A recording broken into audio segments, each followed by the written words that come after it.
ప్రాధాన్యత ఇస్తుందని YCP MLA Varudu Kalyani విమర్శలు ఎక్కుపెట్టారు. విశాఖలో విలువైన భూములను చంద్రబాబు కుటుంబ సభ్యులకు కట్టబెడుతున్నారని ఆరోపించారు. గీతం విద్యా సంస్థలో ప్రభుత్వ భూములు కాపాడేందుకు పోరాటం చేస్తామంటున్న కళ్యాణితో మా ప్రతినిధి రాజు ఫేస్ టు ఫేస్. భూమి ప్రస్తుతం వివాదాస్పదంగా మారింది. దీనికి వైఎస్ఆర్ కాంగ్రెస్ పార్టీ పెద్ద ఎత్తున పోరాటాలు చేస్తుంది. ఈరోజు ఆ గీతం యూనివర్సిటీ ప్రధాన ముఖ ద్వారం దగ్గర అయితే ఆందోళన కూడా దిగింది. ఇందులో మాజీ మంత్రులు ప్రస్తుతం ఎమ్మెల్సీలు కూడా పాల్గొనడం జరిగింది.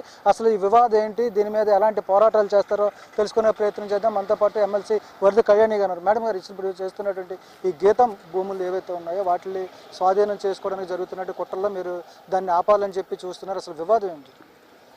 ఇందులో వివాదం ఏం లేదండి. వీళ్ళు తప్పు చేస్తున్నారు.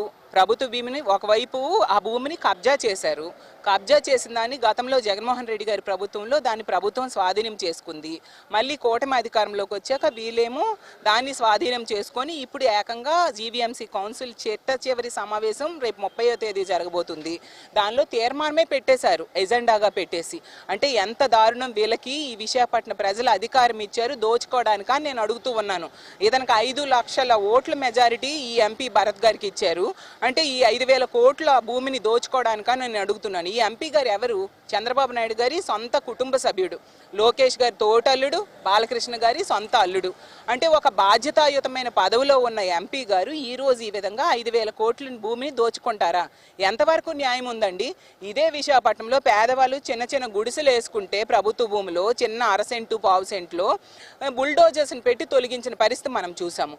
ఎందుకు? స్ట్రీట్ వెండర్స్ రోడ్డు పక్క చిన్న చిన్న బడ్డీ కొట్లు పెట్టుకుంటే వాళ్ళనేమో ఎంత దారుణంగా తొలగించి వాళ్ళకు ఉపాధి లేకుండా ఇదే భరత్ గారు, ఇదే కూటమి ప్రభుత్వం, పోలీసులు చేశారు. మరి అంటే వీళ్ళు పెద్దోళ్ళు, ఎంపీగా ఉన్నాడు, అలాగే ముఖ్యమంత్రి గారి కొడుకుకి తోటల్లుడు కాబట్టి 54.79 ఎకరాల భూమిని దోచేసుకోవచ్చా? మరి పోలీసులు కేసులు పెట్టరా? ల్యాండ్ గ్రాబింగ్ యాక్ట్ కింద కేసు పెట్టాల్సిన బాధ్యత పోలీసుల మీద లేదా?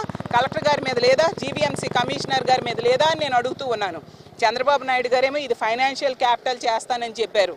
ఫైనాన్షియల్ క్యాపిటల్ చేయలేదు సరికదా, ఇక్కడేమో దోపిడీ క్యాపిటల్గా చేసిన పరిస్థితి మనం చూస్తూ ఉన్నాం. ఎంత దారుణంగా విశాఖపట్నంలో భూముల్ని ₹1 పావలాకి 99 పైసలకి తన బెనామీలకి ముడుపులు తీసుకొని చంద్రబాబు నాయుడు గారు ఎంతవరకు ఇస్తూ ఉన్నారు.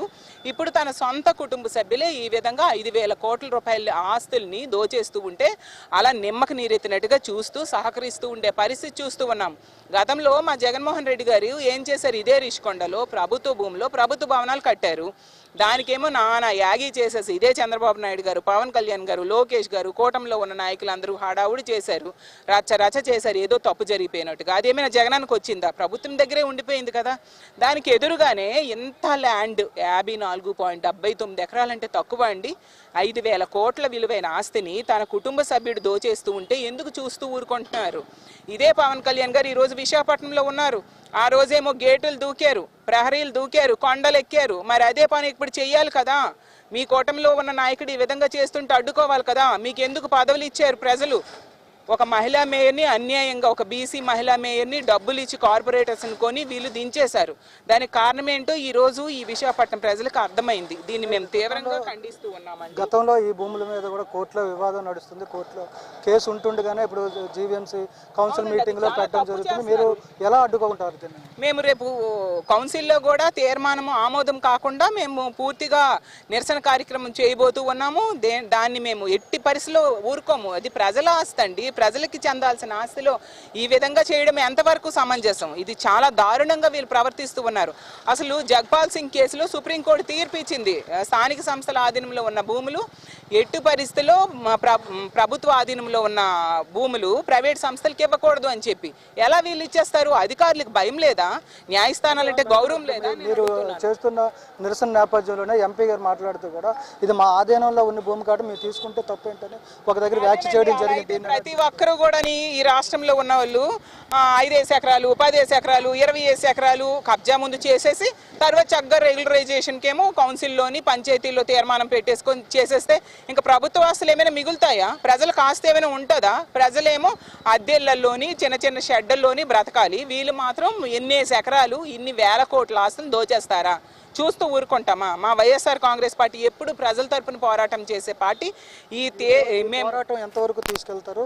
జగన్మోహన్ రెడ్డి కూడా దీని మీద ప్రాసెస్ ఆగేంత వరకు కూడా మేము పోరాటం చేస్తాము. అప్పటికి వీళ్ళు ఆపకుండా ఇంకా ముందుకు వెళ్తే రానున్న రోజుల్లో మళ్ళీ మా వైఎస్ఆర్ కాంగ్రెస్ పార్టీ అధికారంలోకి రాబోతూ ఉంది. వచ్చిన వెంటనే కూడా మేము ఈ స్వాధీనం చేసుకుంటాము. ఈ కబ్జా చేసిన భూమిని మేము ప్రభుత్వం స్వాధీనం చేసుకుంటుంది. అలాగే వీళ్ళ మీద కేసులు కూడా పెడతామని తెలియజేస్తున్నాం.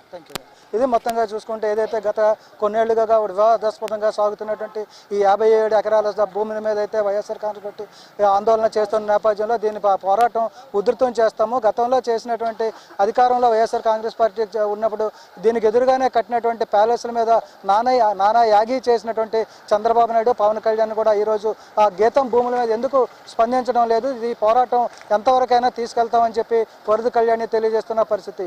వీడియో శివశంకర్తో రాజు, ఐ న్యూస్, విశాఖపట్నం.